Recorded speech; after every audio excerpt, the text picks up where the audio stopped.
Bambi Papacosta is doing some very innovative excavations. She's finding lots of artifacts from the time of Alexander the Great. It's pretty exciting. For over 2,000 years, it was just a legend. A tomb lost to time, swallowed by a city built over its bones. But when a massive sarcophagus was uncovered beneath the chaos of modern Alexandria, everything changed. Scientists opened it, and what they found wasn't just strange, it was disturbing. Was this the end of a centuries-old mystery, or the start of something far darker? One overlooked detail deep inside the chamber is raising questions no one's ready to answer. This isn't just about history. It's about what happens when the past refuses to stay buried. The modern-day discovery. In July 2018, a routine construction project in the Sidi Ghaber district of Alexandria, Egypt, took a dramatic turn when workers uncovered a massive, ancient structure buried beneath the city streets. As they dug the foundation for a new building, they hit a hard surface, one that turned out to be the lid of an enormous black granite sarcophagus. Measuring approximately 9 feet long, over 5 feet wide, and 6 feet high, and weighing an estimated 30 tons, the sarcophagus had been sealed and undisturbed for over 2 millennia. Its size, location, and the fact that it had never been opened made it one of the most sensational archaeological finds in Egypt in recent memory. Almost immediately, the find triggered a whirlwind of speculation and media frenzy. The discovery's proximity to ancient Alexandria, the city founded by and named after Alexander the Great, ignited a wave of rumors that the long-lost tomb of the legendary Macedonian conqueror had finally been found. Headlines around the world posed dramatic questions. Could this be the final resting place of one of history's most enigmatic figures? Was the mystery of Alexander's missing tomb, unsolved for over 2,000 years, on the brink of resolution?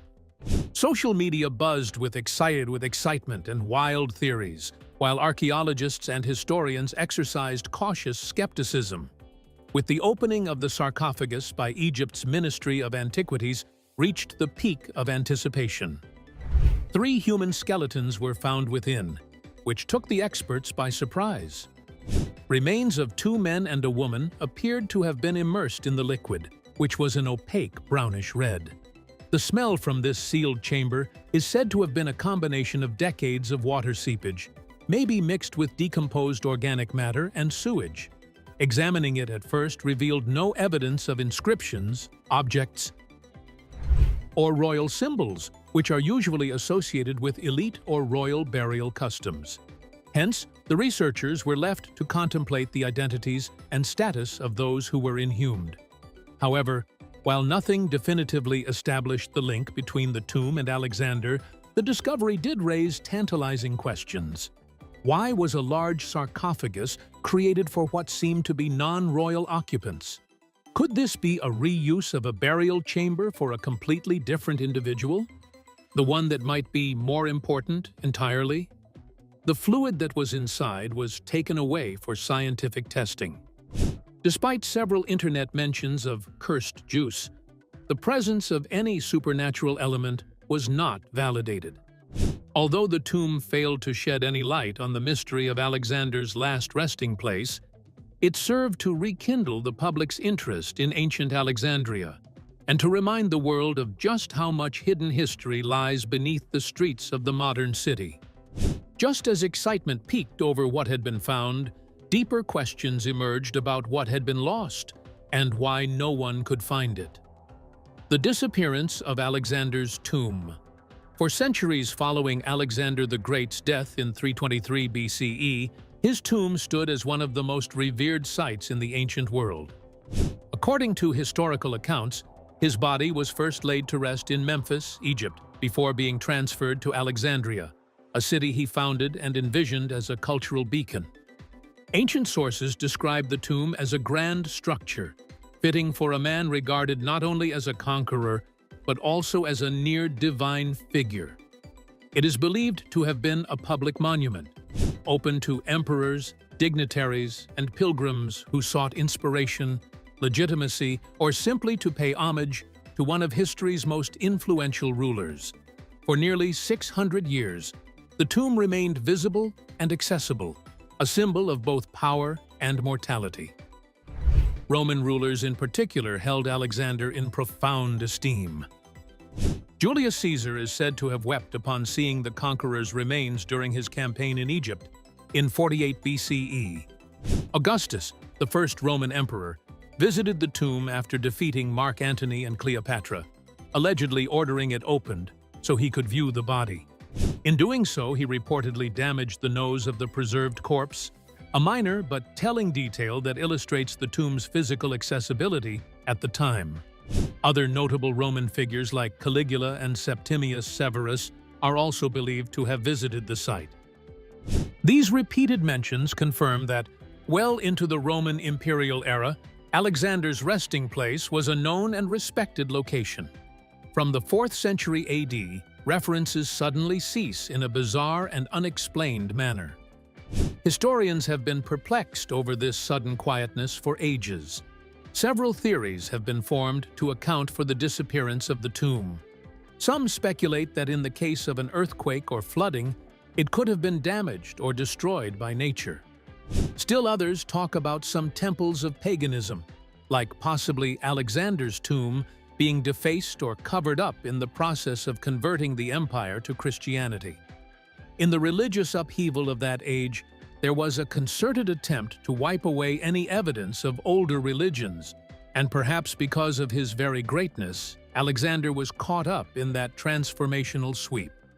The gigantic conundrum regarding the whereabouts of the tomb increases because in the last 2,000 years, Alexandria has undergone massive urban renewal. Construction layer after construction layer has consigned ancient sites within streets, buildings, and neighborhoods. And as the old capital became a modern metropolis, what was left of Alexander's tomb was most probably paved or destroyed or changed beyond recognition. Despite studies among archaeologists and scholars, the search for the exact site of the tomb has never led to conclusive identification. The tomb's disappearance remains one of archaeology's greatest unresolved enigmas, an epic swallowed by time, power, and stone. Alexander's death. The sudden death of Alexander the Great in 323 BCE marked the collapse of one of history's most extraordinary military and political campaigns. At only 32 years old, Alexander died in Babylon after a brief but intense illness. Whether the cause was malaria, typhoid fever, or poison remains a subject of debate. What is certain, however, is that Alexander left behind no clear successor. His only potential heir, an unborn child carried by his wife Roxana, had no immediate claim to the throne. This absence of leadership ignited a power struggle among his top generals, known as the Diadochi, who quickly turned on each other in a race to control the vast empire stretching from Greece to India. What followed was not only a battle for territory, but also a symbolic war over Alexander's corpse. In the ancient world, possession of a revered leader's body often carried political and spiritual weight. For Alexander, whose divinity had been proclaimed by the oracle at Siwa and accepted by many during his lifetime, his remains were seen as more than human. They were sacred. Holding his body meant inheriting his aura of legitimacy and authority. Each general recognized this, and the funeral procession became a matter of imperial strategy rather than a solemn farewell. The planned journey to the Siwa oasis in Egypt, where Alexander had wished to be buried, was interrupted before it could even begin. The moment of significance came when Ptolemy, one of the most trusted generals of Alexander and eventually the founder of the Ptolemaic dynasty in Egypt, led an audacious coup. For amid the funeral convoy of the golden sarcophagus leaving Babylon, Ptolemy rerouted it in Syria and sent it to Memphis, the ancient capital of Egypt. This was not a beautiful act at all. It was deliberate hijacking. Ptolemy, by bringing the conqueror's body into Egypt, firmly established his position of right to rule, not by military power alone, but by divine association. Memphis, and later Alexandria, would thus serve as the stage upon which Ptolemy constructs his lineage, while wrapping himself in the shadow of Alexander's legacy. A politically appropriated act thus formed the ground for the shaping, manipulation, and contestation of Alexander's legacy long after he had died. It connoted starting a transformational process for turning his body into a symbol that was wielded by others to make claims to power. Not only was the redirection of the tomb away from Alexander's stated spiritual destination a betrayal of his last wishes, but it was also a beginning to his transformation into a symbol one, wielded by others to assert authority. This maneuver of Ptolemy guaranteed Egypt, rather than Macedonia or Babylon, as the focal point of posthumous imagery for Alexander. Ptolemy took the body, and thus he took the myth, and from this act founded a dynasty likely to last nearly 300 years. The burial that never happened. Among the many mysteries surrounding Alexander the Great's death, none is more symbolically charged than his unfulfilled burial wish. Historical accounts suggest that Alexander requested to be buried at the temple of Zeus Ammon in the Siwa Oasis, a remote and sacred site deep within Egypt's western desert. Years earlier, he had traveled there to consult the oracle, a journey that profoundly shaped his identity. The oracle reportedly greeted him as the son of Zeus Ammon, affirming the divine status he had begun to claim. This declaration wasn't just symbolic. It became central to how Alexander saw himself and wanted to be remembered, not merely as a king or conqueror, but as a semi-divine figure destined to transcend mortal limits. The temple at Siwa held immense religious weight for both Egyptians and Greeks. For Alexander, it represented the perfect resting place, hallowed ground that bridged two worlds he had conquered and sought to unite. The sanctuary, isolated in the desert and difficult to reach, would have made for a spiritually resonant and politically neutral burial site. There, among the windswept dunes and the whispers of ancient gods, Alexander hoped to cement his legacy as both ruler and deity. A tomb at Siwa would have been more than a final resting place. It would have been a divine monument to his enduring myth, reinforcing his self-image as the son of a god. Was it Alexander's death which began to let chaos into his empire? Similarly, political ambition ran rampant, burying his funeral plans. The Diadochi had more pressing matters on their mind than assisting Alexander in obtaining his religious wishes. His generals wanted to cash in on his corpse for power.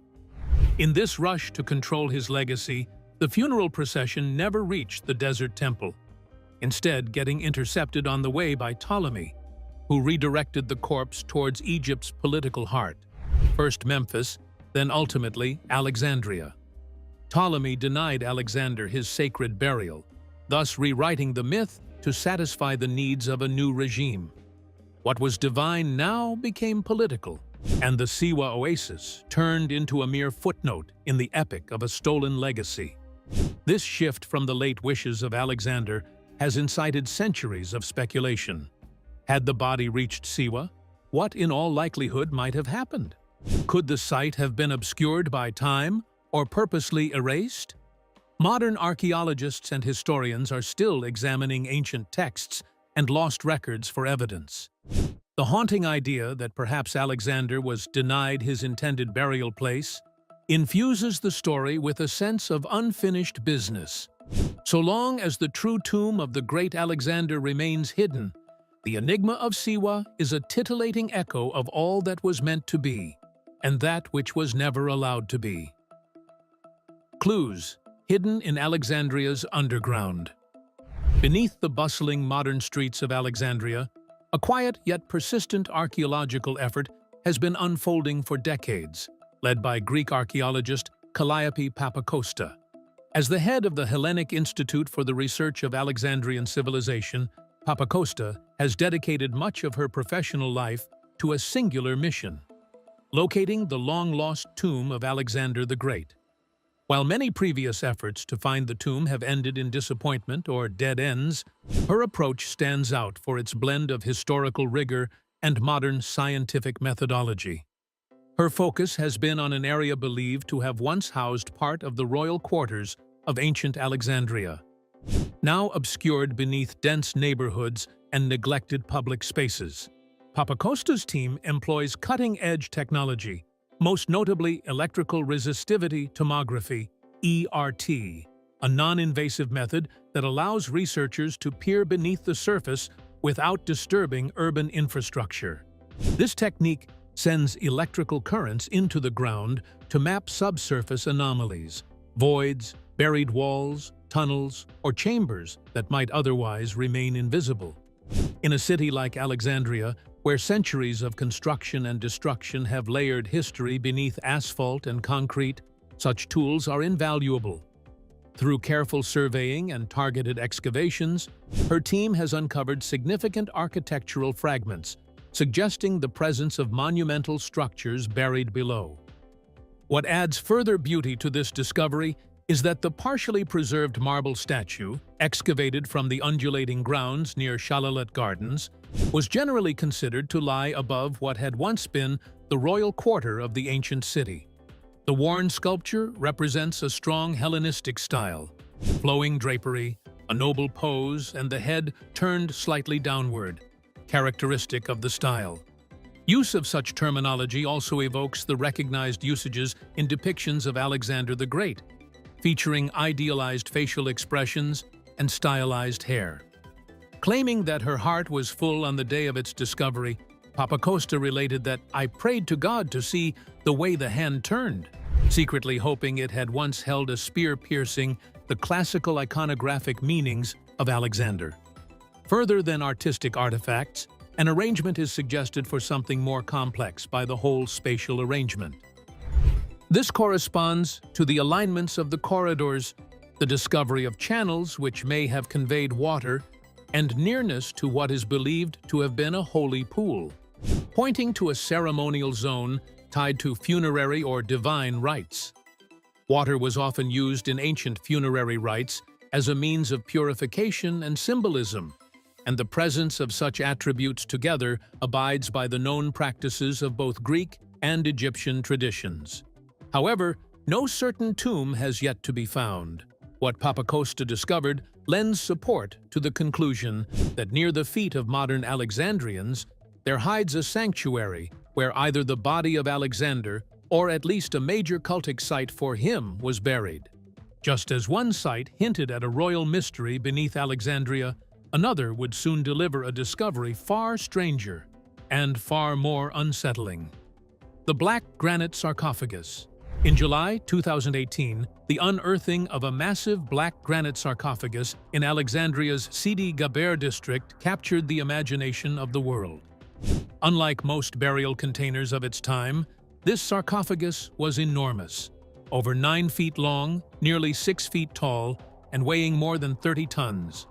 It had been sealed with a thick layer of mortar and lay undisturbed for more than 2 millennia.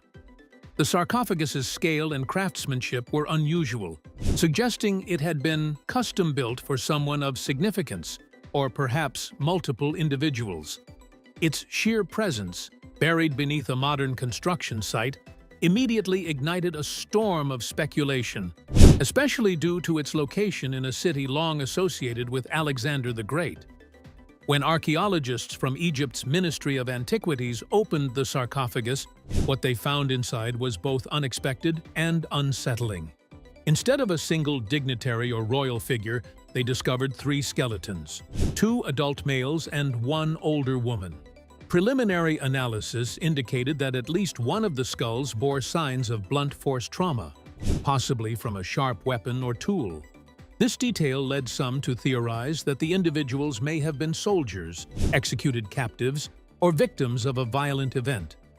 The presence of multiple individuals in such an elaborate container only deepened the mystery, challenging the conventional understanding of elite burials during the late Ptolemaic or early Roman period. There were nearly no identifying features, thus adding to the mystery. Nothing was found inside the tomb to indicate who the interred might be. Inscriptions, amulets, crowns, weapons, funerary texts, none. Only tiny fragments of gold leaf, some decayed pottery, and bits of cloth remained. These traces revealed little about the identity or rank of the deceased. Rather than being filled with symbols of power and legacy, this burial seemed stripped of context, as if it had all been looted, reused in a hurry, or purposely anonymized. There was a stark contrast between the bare tomb and the grandeur of the sarcophagus, leaving experts confused about how this burial fit into history. Perhaps most sensational about the find was a reddish-brown liquid filling much of the bottom of the sarcophagus. Initially thought to contain embalming fluid, it was later identified as a cocktail of sewage water, ground seepage, and decomposed organic matter. Regardless, the creepy vibe and the horrid stench sparked many speculations on the internet. Some called it cursed juice, suggesting that when the sarcophagus is opened, a plague may be unleashed. Others speculated that it might point to an ancient preservation technique that just didn't work. While more tests were conducted on the liquid, none of them yielded a smoking gun. The absence of any concrete answers allowed the public and several researchers entertain thoughts that perhaps the real story of the black granite tomb still lies buried. The Macedonian response. In northern Greece, near the ancient city of Amphipolis, a monumental burial site was uncovered in 2012 that quickly drew the attention of archaeologists and historians around the world. Known as the Casta tomb, this massive structure stands as the largest tomb ever discovered in Greece, dating back to the late 4th century BCE, the same period as Alexander the Great's death. With a perimeter measuring nearly 500 meters, the scale of the tomb is unmatched among contemporaneous burial sites. Its grandeur and engineering suggest that it was constructed for an individual or group of extraordinary significance. From the outset, its size alone sparked theories that it might be tied to the royal Argead dynasty, Alexander's bloodline. As excavations progressed, the Casta tomb revealed an array of architectural and artistic elements rarely seen together. Guarding the tomb's entrance were two stone sphinxes, mythological creatures typically associated with divine protection. Just beyond, two exquisitely sculpted caryatids, female figures used as columns, stood sentinel at another threshold, reinforcing the tomb's ceremonial character. A richly detailed mosaic floor depicting the abduction of Persephone by Hades was also uncovered, a myth often symbolizing death, rebirth, and the passage to the underworld. These artistic choices were not arbitrary. They suggested a burial rooted in religious symbolism and potentially royal or divine associations, echoing the kind of mythic identity Alexander himself cultivated during his lifetime. Archaeologists had come into a deepened intrigue for the excavation of the inner sanctum that contained skeletal remains of 5 individuals, old women beyond 60, 2 men ranging between 35 to 45 years younger, a newborn, and a 5th whose body had been cremated. It included pieces of gold decoration with weapons and remnants of a wooden coffin. While few remains identified, diversity in burial could dip into either a dynastic family tomb or a repurposed one through time. Very unusual is that burial and cremation have characterized a complex at a period that begs the what of identities and what motives for presence in the same holy ground. More compelling than anything else about the Casta tomb references in their invitation to symbols of the Argead dynasty. The walls had images of stars, of rosettes, of Macedonian shields, all of them inextricably connected with Alexander's royal heritage. While there hasn't been a consensus among the specialists regarding the burial occupant, the majority speculate the tomb could belong to someone from Alexander's inner circle, like his mother Olympias, his close companion Hephaestion, or even a powerful general. There are no definitive links to it with Alexander himself, but the opulence of the tomb, its symbolism and timing, have kept placing it in the spotlight as among the most likely sites associated with the continuing legacy of the Macedonian. unsealing the tomb. In a development that quietly rippled through archaeological circles, a highly restricted excavation in Alexandria reportedly led to the opening of an alabaster sarcophagus unlike any previously uncovered in the region.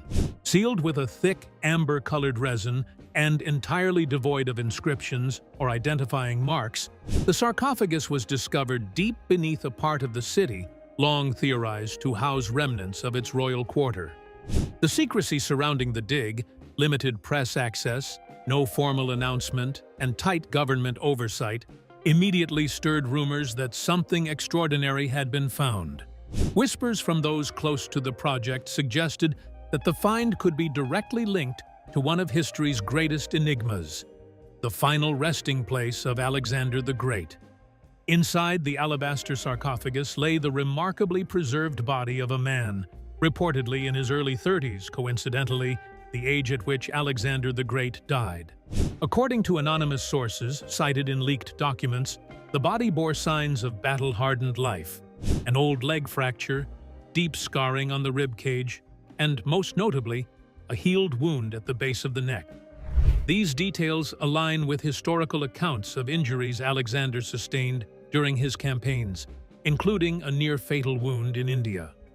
While no official DNA testing results have been released, the physical evidence alone was enough to send shockwaves through the archaeological community and ignite speculation that the elusive tomb had finally been found.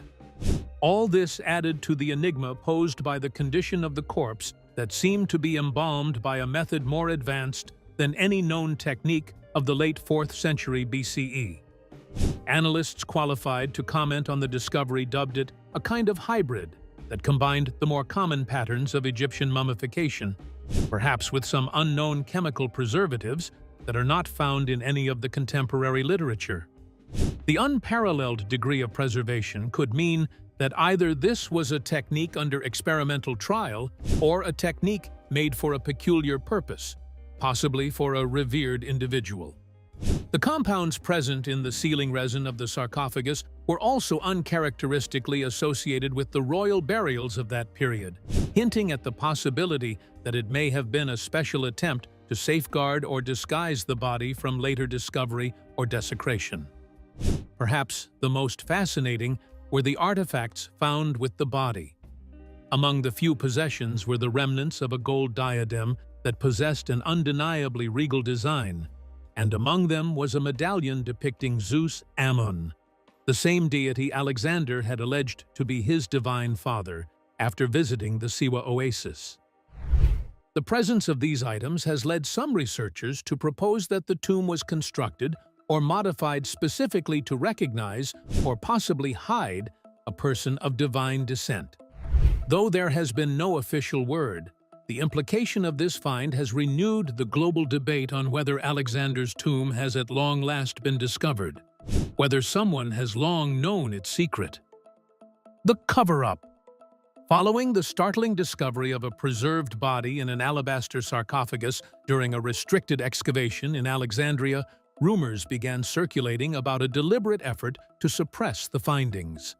Early internal reports allegedly indicated that DNA samples had been taken from the remains and compared to known genetic markers from Macedonian royal tombs.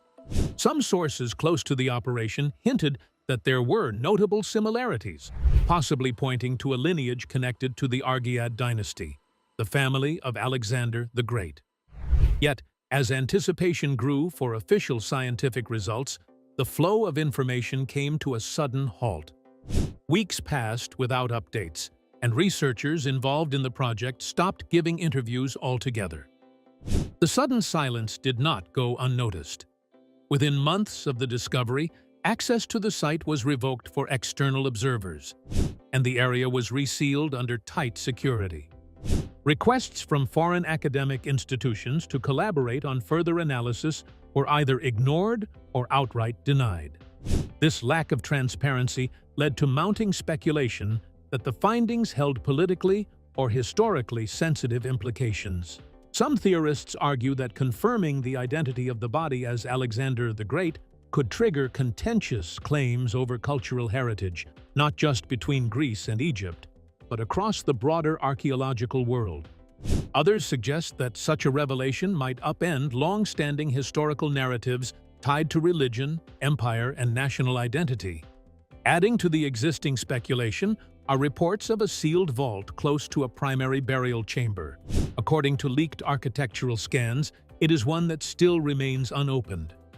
The reason for its continued secrecy, if there exists such a chamber, is unclear. Some insiders say there is structural instability that has barred further exploration. Others argue it stems from a more diffident, bureaucratic hesitance that forces them to proceed only with a united scientific front. Nevertheless, this idea chamber untouched, still below Alexandria, possibly holding further artifacts, documents, or even remains, has pulled in global academic and media interests. Wonder whether this unexplored vault could be the last one left with definitive proof of Alexander's burial and the actual fate of his body. Official non-disclosure has only worsened public distrust and added fuel to conspiracy theories. It is speculated by some that it is indeed a cover-up intentional attempt to defer or block findings that might propagate shifts in historical paradigms or ignite geopolitical tensions. Though it must be said that, while Egyptian officials have not come forward to strike a public note regarding the growing controversy, their silence over the excavation has become a louder announcement than any, even as the site was sealed off and questions silenced. The implications of what may have been found were only beginning to echo beyond the tomb itself. Legacy and consequence. The discovery of Alexander the Great's true tomb would be far more than a historical footnote. It could fundamentally alter our understanding of ancient history and reshape the cultural identities of nations that trace their legacy to his empire. Alexander's death in 323 BCE marked the end of an unprecedented military campaign, but the mystery of his final resting place has lingered like a shadow over the historical record. If definitively located and confirmed, the tomb could provide conclusive answers about his life, death, and the practices surrounding his burial. More significantly, it would force historians to re-examine the narrative constructed over centuries, potentially challenging long-standing interpretations about the Hellenistic world and its legacy. Alexander's myth has never truly faded. From the Renaissance to the modern era, military leaders, philosophers, and political figures have looked to him as a model of ambition, strategy, and power. He is woven into the national identity of both Greece and North Macedonia, as well as deeply embedded in Egyptian and Persian histories. His legacy has influenced the formation of empires and the shaping of global military doctrine. In modern times, his story is still taught as a benchmark of leadership, intellect, and conquest. A definitive discovery of his tomb could reignite debates over cultural ownership and historical authenticity, particularly between nations that claim part of his story as their own. Some scholars and religious observers say that the opening of Alexander's tomb might do more than corroborate ancient texts. It might directly undermine beliefs that have become widely foundational for certain traditions. Alexander is one of those rare historical personalities who seem, in varying degrees, to stand at the intersection of the real world and the imaginary beliefs of divine worship in both Greek and Egyptian cultures. Conversely, should evidence emerge that displays some aspect of the divine related to symbols or rites relating to the burial, it would call into question how ancient practices of deification actually relate to later religious workings. Some say that the pursuit of the answers could, however, shatter the myth surrounding Alexander, leaving only a tale of bones and dust. If you found this story as fascinating and unsettling as we did, make sure to like, comment, and subscribe for more deep dives into history's greatest mysteries. Got thoughts about Alexander's tomb or theories of your own? Drop them below. We're reading every one. And don't go anywhere. Click the next video on your screen to keep exploring the secrets the ancient world left behind.